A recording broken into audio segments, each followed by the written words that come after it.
अब बड़े भाई तेज प्रताप यादव ने तेजस्वी यादव को एक नसीहत दिया है। नसीहत में वो बता रहे हैं कि भाई साहब, कलम ऐसे रास्ते पे नहीं फेंका जाता, इसकी हम पूजा करते हैं। तेजस्वी यादव जी को अब ये बात समझनी पड़ेगी कि वो जो ये काम कर रहे हैं वो बहुत ज्यादा गलत है। ये तेज प्रताप यादव का कहना है।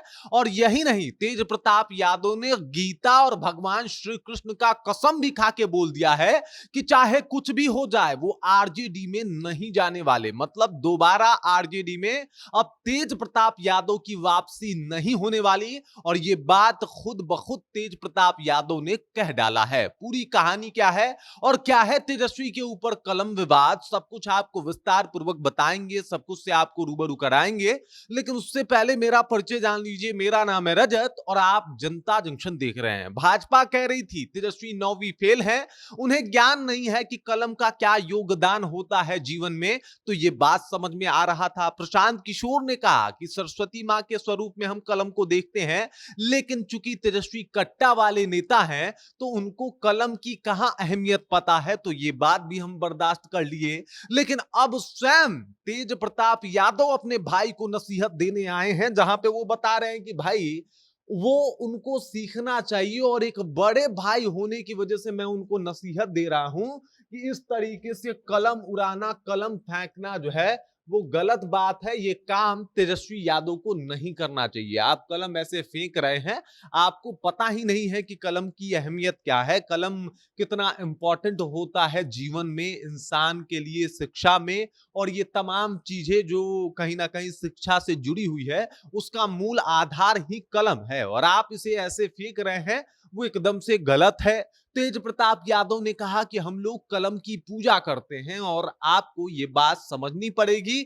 छोटे भाई हैं हम, बड़े भाई हैं, आपको नसीहत दे रहे हैं। मतलब अब तेज प्रताप यादव भी साफ तौर पे जो है वो तेजस्वी यादव को नसीहत दे रहे हैं। और ना कि सिर्फ नसीहत दे रहे हैं बल्कि उनको हिंगा भी रहे हैं। अगर भोजपुरी में बात कहा जाए तो हिंगाना समझते होंगे आप लोग कि भाई एकदम रौंद डालना, उस तरीके से रौंद भी रहे हैं कि भाई आप जिस तरीके से अभी चुनाव प्रचार प्रसार कर रहे हो ये एकदम से गलत है। वो आपको बता दूं कि वोटर अधिकार यात्रा को लेके भी कहे हैं कि भाई जिनको हारने का डर है वही लोग वोटर अधिकार यात्रा किए थे। अब ये बात भी तेजस्वी यादव के दिल पे लगी है कि भाई देख लीजिए, एक बार फिर से तेज प्रताप यादव ने कहा कि आप हार के डर से इतने तिलमिलाए हुए हैं कि वोट चोरी का जो है वो झूठ मूठ का बखेरा खड़ा कर रहे हैं, जबकि ऐसा कुछ है ही नहीं।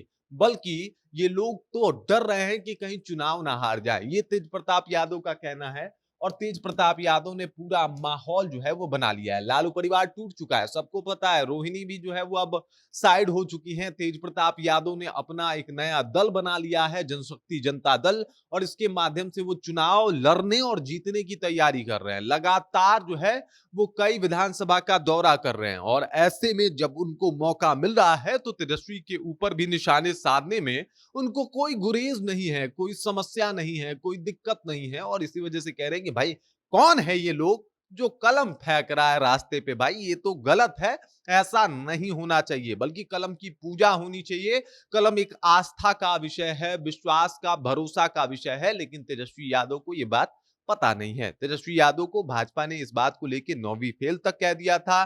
प्रशांत किशोर ने भी ये बात रिपीट की थी कि 9वीं फेल क्या जाने की कलम क्या अहमियत रखता है। और अब तेज प्रताप यादव ने भी आके एकदम से अपने छोटे भाई तेजस्वी यादव की बखिया उधेड़ दी है। बाकी इस खबर, इस जानकारी को लेके और अब तक का सबसे जो तल्ख बयान दिया है तेज प्रताप यादव ने तेजस्वी यादव के ऊपर, उसे आप कैसे देखते हैं? क्योंकि इससे पहले इतना कड़ा स्वरूप जो है वो शब्दों का चयन नहीं किया था तेज प्रताप यादव ने। लेकिन अब इनकी बातचीत थोड़ी कड़वी हो गई है। उसे आप कैसे देखते हैं? कमेंट करके अपना विचार हम तक पहुंचा दीजिए। बाकी आप देख रहे हैं जनता जंक्शन और मेरा नाम रजत है।